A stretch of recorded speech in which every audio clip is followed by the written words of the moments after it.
तो आप उसकी टेंशन कुकर मिटा दोगे। तो पहली बात तो यह है इसमें जेपी भाई और बाकी साथी जितने भी हैं वो समझो कि हम किसी का भी कर्जा माफ नहीं करवाने वाले हैं, ना माफ करांदे, हम कर्जा अदायगी करवाएंगे, कर्जा अदा होएगा क्योंकि देश मतलब चुकता करेंगे। अच्छा। सारा लोन चुकता करके सेटलमेंट नहीं करेंगे, एनओसी लेंगे, अपनी जमीन छुड़वाएंगे। सेटलमेंट में तो क्या होता है, सेटलमेंट पर हो जाया करे, यहाँ पे हम लोग चुकता करेंगे।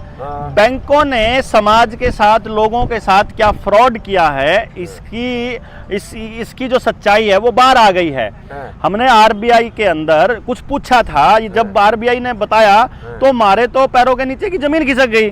हमने आरबीआई से पूछा, अब इसको ये जो है ना दुनिया में और किसी को पूछोगे ना आप तो उन्हें पूछांगे यो क्या है, वो उनको होगा ये 100 रुपये हैं। कुछ लोग ने कहा 100 रुपये हैं, ये 100 रुपये नहीं है भाई, ये 100 रुपये का नोट है, मतलब 100 रुपये की पर्ची। और इसमें गवर्नर ने लिख के दे रखा कि भाई मैं धारक को, यानी जिस पे भी यह पर्ची है उसको 100 रुपये अदा करने का वचन देता हूँ। तो हमने गवर्नर तय, आरबीआई के गवर्नर तय ये पूछा, गवर्नर ने मैं जितने का भी नोट हुआ है, जितने का भी नोट हुआ है, देखो मैं धारक को अपने नोट पे ठा के देख लो सारे के सारे, मैं धारक को 100 रुपये अदा करने का वचन देता हूँ। हाँ ठीक है। अब ये 100 रुपये तो हमने सरकार से पूछा भाई तुम 100 रुपये जय 100 रुपये होंगे तो ये 100 रुपये होंगे, पर जय धारक को 100 रुपये देने का इसका मतलब है ये 100 रुपया का पर्ची है। जो अगर आप आड़ती पता नहीं लिया, अगर 100 लीटर डीजल की पर्ची लिया है तो जिस पे भी आप पर्ची होगी अपना डीजल लीटर ले लो, है ना। तो इस तरीके से उन्होंने क्या किया, हमने आरबीआई से पूछा भाई ये 100 रुपये के हैं, जिसने तुम 100 रुपये देने का 100 रुपये देने का वचन दे हो। तो तब आरबीआई ने अपने को जवाब दिया कि 1 रुपया मतलब 777 मिलीग्राम सोना, 1 रुपया मतलब 777 मिलीग्राम सोना। और इसके बारे में हमारे जो साथी हैं अभी कुछ दिनों के बाद वो इसकी पूरी पोल पट्टी खोलेंगे देश के अंदर। जिस दिन 1 लाख लोग समझे हुए हमारे पास हो गए पूरे देश में, उस दिन हम ये पूरी सच्चाई दुनिया के सामने बड़े प्लेटफॉर्म से लेकर के आएंगे। फिलहाल के लिए हम क्या कर रहे हैं, लोगों को सिर्फ बता रहे हैं कि आप लोगों के साथ हो रहा है फ्रॉड। फ्रॉड कैसे हो रहा है ये समझो। यो 1 रुपया है जो 2008 में बना था, ये 1 रुपया है जो 1942 का है, यो 1 रुपया है जो 1891 का है। अब ये 3 रुपये हैं।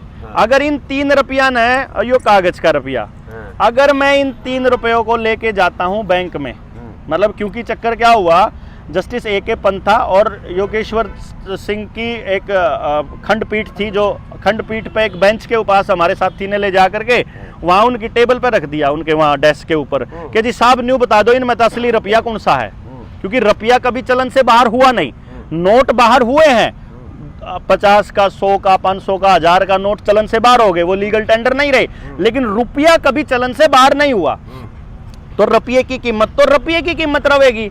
तो हमने पूछा जी इनमें तो असली रुपया बता दो कौन सा है, क्योंकि इस रुपये में और इस रुपये में इनमें तो 1 कप जो है चाय भी नहीं मिलती। और यो जो रुपया है, यो जो 1891 वाला, इसमें मिल जा हमने 1 क्विंटल तूड़ी है, इसमें मिल जा हमने मतलब दूसरे मादा क्विंटल तूड़ी।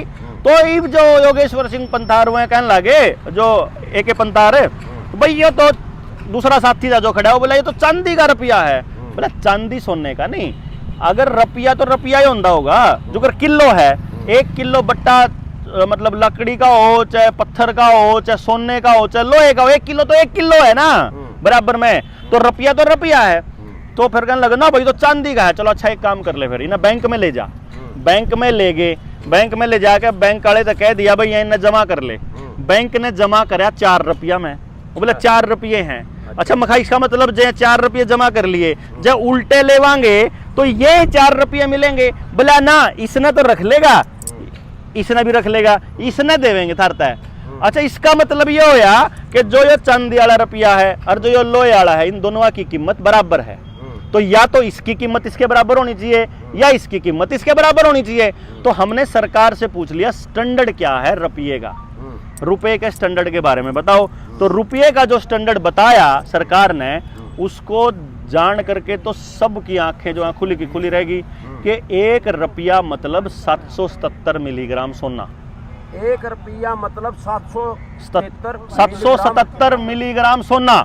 अब मारे तो यूं होगा तरीके तो इसका मतलब ये हो गया आज के टाइम पे 777 मिलीग्राम सोने में आज जो ये कागज जो टुकड़े दे रखे हैं, ये जो टुकड़े क्यों कह रहा हूं मैं आपको, ये टुकड़े कागज के टुकड़े हैं, ये रुपया नहीं है भाई साहब, ये करेंसी नहीं है, ये कागज के टुकड़े हैं। असली करेंसी होया करती वह जो आपने अगर नोटिस करा हो 1968 से पहले एक नोट आया करता, जो हमारे पास वो नोट पड़ा हुआ है और उसकी फोटो हमने खींच के रखी हुई, क्योंकि बार बार खोलने निकालने तो टूट जा पाट जाओ, जिसने चाहिए तो हम लाइव भी दिखा देंगे। ये 10 का नोट आपने देखा होगा पहले कभी अपने पास ना, ये 10 का नोट ना। इस 10 के नोट की खासियत क्या है, इसको आप दोबारा से बैक जाके देख लियो इन्हें रोक के, ताकि आपको पता चल जाए इस 10 के नोट की खासियत क्या है। इसके अंदर क्या लिखा हुआ है, इसमें लिखा है आई प्रॉमिस टू पे द बियरर ऑन डिमांड। इसमें ऑन डिमांड लिखा हुआ है, द सम ऑफ 10 रुपीज, और नीचे लिखा हुआ है at any office of issue. मतलब क्या है, जैसे इस नोट पे लिखा है ऑन डिमांड नहीं है और at any office of issue नहीं है, तो इसका मतलब क्या है कि अगर जय हम भाई इसके बदले में अपने को गवर्नर 100 रुपये देगा, इसके बदले में 100 रुपये देगा, कहाँ देगा, कड़े जाके लेवा, और कौन लेवेगा और कद ले सका। हाँ उस नोट पे लिख रहा था कदे भी ले, और at any office of issue यानी किसी भी बैंक में जाके ले लो, ऑफिस ऑफ इशू मतलब बैंक। तो फिर हमारा न्यू होया कि भाई नहीं हो एफिडेविट क्यों चेंज कर दिया। आप तो वकील साहब हो जेपी भाई, एफिडेविट बदल सको क्या आप अपना, किसी और का बदल सको। हमने सरकार से पूछा एफिडेविट बदल सका, हाँ, और जो गवर्नर का एफिडेविट बदला इसका क्या होगा, आजीवन कारावास। जो कोई गलत नोट में ट्रेडिंग कर रहे हो तो क्या होगा, आजीवन कारावास। तो फिर इसका मतलब तो जो ये बैंक कर रहे हैं देश के लोगों के साथ, ये तो फ्रॉड है। हाँ हमने बैंक भी आपके सामने, हाँ तो हमने बैंकों को हमने क्या करा, बैंकों को वो दिया एप्लीकेशन लिखी हमने, भाई माने वैध रुपए के दस्तावेज दे दो, ये तो अवैध रुपया है क्योंकि आपने एफिडेविट चेंज कर दिया, तो हमको वैध रुपया दो, लीगल रुपया कितना है क्या है। तो जब बैंकों ने उसका जवाब दिया, हमारे पे तो जवाब नहीं, फिर हमने आरबीआई को लिखा। आरबीआई के आर्काइव में, एक दिल्ली में है एक पुणे में है, मैं भी गया हूँ पुणे के आर्काइव में। जब वहाँ आरबीआई की आर्काइव में जाकर जब हमने दस्तावेज खंगाड़े तो वहाँ से निकल के आया कि 1 रुपये की वाकई में वैल्यू 777 मिलीग्राम है अभी भी आधिकारिक और कानूनी रूप से। फिर हमने बैंकों से हिसाब लेना शुरू करा, जय किसी का 5 रुपये का लोन है तो वो 1 वैध रुपये में उतारा जा सकता है, समझ लेना इसको, वैध रुपये में, क्योंकि ये तो अवैध है रुपया। तो हमने जब बैंकों के खिलाफ एफआईआर करानी शुरू करी तो बैंकों में भगदड़ मच गई कि ये तो 5,000 रुपए का लोन 1 रुपये में उतरा है, 50,000 का लोन 10 रुपया में उतरा है, और 5 लाख का लोन 100 रुपया में उतरा है आज के टाइम पे, आज के सोने की वैल्यू के हिसाब से। तो फिर हमारा समझ में आई कि बैंक तो जो है लाखों करोड़ों रुपया जो है देश के लोगों का डकार गए, सारा सोना लूट लिया, सारी जमीनें लूट ली हैं, फिर भी विदेश भाग रहे हैं। हाँ तो वो लोग भाग रहे ना, परेशान, वो अमीर लोग भाग रहे हैं, वो रुपए कर्जे में दब के नहीं भाग रहे, वो अपनी ऐश परस्ती में मौज मस्ती में भाग रहे, उनको भगाया जा रहा है, अपने देश का रुपया बाहर भेजा जा रहा है जानबूझकर। क्योंकि अभी भी आपको शायद पता नहीं है, आरबीआई प्राइवेट कंपनी है और आरबीआई इस टाइम भी जो बैंक ऑफ इंग्लैंड है उसके अंतर्गत काम करने वाली प्राइवेट संस्था है, और वो इजरायलियों की है, उन इजरायलियों की जिन्होंने गांव के अंदर निर्मल सरोवर के नाम के बोर्ड लगाए हैं, उन इजरायलियों के जो इंडो इजराइल प्रोजेक्ट के तहत गांव में घुस करके सारी जमीनों को कब्जा करने वाले हैं। यानी अब उन इजरायलियों को अब ईस्ट इंडिया कंपनी नहीं भेजनी है इंडिया में, यहाँ अपने देश में ही गद्दार हैं जो नेता बने बैठे हैं, उनकी मदद से अब देश के लोगों की जमीनें हथियाने का खेल चल पड़ा है। कानून बदल के नए नए कानून ला के ये खेल चालू हो रहा है। तो अभी हमने एक मुहिम शुरू करी है कि जिस भी भाई का इतना लोन हो गया और उस पर चुकता ना हो रहा और सारे रास्ते बंद हो लिए, ना कोर्ट सुनता, ना बीआरटी सुनता, ना कोई बैंक सुनता, ना मैनेजर सुनता, और कोई नहीं सुनता, और वही बैंक का नोटिस आ लिया हो, भाई तेरी जमीन महीने भीतर कुड़की होने वाली है, तेरा मकान कुड़की होने वाला है।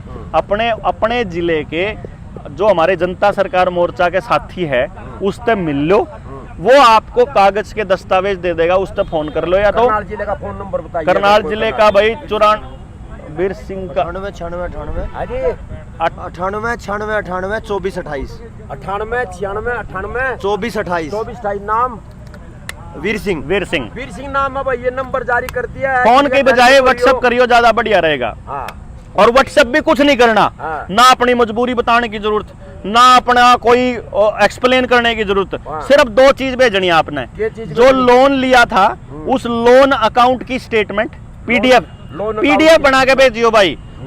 आगे टेंडे फोटो खींच के भेजोगे तो कोई जवाब नहीं आएगा आपके पास। पीडीएफ बना के भेजो साफ सी, लोन अकाउंट की स्टेटमेंट हाँ। और बैंक का नोटिस, बस ये 2 चीज व्हाट्सएप कर दो, आपके कागज तैयार करके हम दे देंगे। जमीन नीलाम होने देंगे 1 इंच भी, किसी के भी घर ने बेघर, किसी ने भी बेघर नहीं होने देंगे, और सारा लोन चुकता करेंगे आप। चलो ये है, भैया दिखा रहा ये हूँ मैं, दोनों देवेंद्र ईस्ट भलारा इंडिया चैनल कंपनी के और साथ RBI का कह जो रहा है लोगो है। ये देखो, किसान एक और का चीज दिखाऊं आप। तो ये नंबर जारी कर दिया है, पीडीएफ बना कर ना वो भेज दें और उसके बाद डॉक्यूमेंट भेज दें, उसकी टेंशन मुक्त कर देंगे। और भाई बस उसको मतलब इस तरह से रास्ता बताएंगे कि बैंक तुमने तंग नहीं करेगा और नीलामी होने से रुक जाएगी। हमारा कागज जिस दिन बैंक के पास चला जाता है ना, बैंक का कोई कर्मचारी ना आपके घर आएगा ना आपके पास फोन करेगा, और महीने 2 महीने तक अगर उन्होंने हमारी आरटीआई और आवेदन का जवाब ना दिया तो बैंक के मैनेजर के खिलाफ एफआईआर हम करावांगे। सुन रहे हो किसानों, ये कह रहा है कि हमें अगर हमारे से मिल लेगा जो हाँ। टेंशन अरे जिस किसान ने, अरे एक और बात है, वो किसान के घर ना तो बैंक वाला जाएगा और नीलामी रुक जाएगी और टेंशन मुक्त हो जाएगा, फिर अगली कार्रवाई फिर शुरू। जो ये कई लोगों को ना इन्होंने वो दिए थे, ये क्या बोलते हैं उनको, पोली हाउस बनाने के नाम पे बहुत लूटे लोग किसानों को ना। लोन जो करो ना कि मतलब उनकी पूरी सारी जमीन काबू करने का खेल चल रहा है। यो जितने पोली हाउस वाले हैं, चाहे 5 करोड़ का हो चाहे 50 करोड़ का लोन हो, किसी भी सेलर वाले का हो, किसी फैक्ट्री वाले का कुछ हो, आ जाओ मार दो, आराम कराएंगे चुकता भाई, जनता सरकार मोर्चा वाले चुकता करेंगे सारा। और किसान का अगला समाधान भी भाई, हम केवल लोन पे नहीं बैठे, लोन चुकता हो जाएगा। हमारा टारगेट है खेती में तो जहर खत्म करना, पहला लोन खत्म और फिर जहर खत्म। पहला लोन खत्म फिर जहर खत्म। हाँ, और ये मैं बता असली रहा हूँ, टारगेट ये है। किसानों के तहत या टेंशन मुक्त करने वाली लाइव चला करके आकर्षण उपल के उसमें रिहा करो के तहत यहाँ पर बैठी क्रांतिकारी टीम से बातचीत की है। और भाई याद देख लेना, सुन लेना, कर लेना, टेंशन मुक्त हो जाना।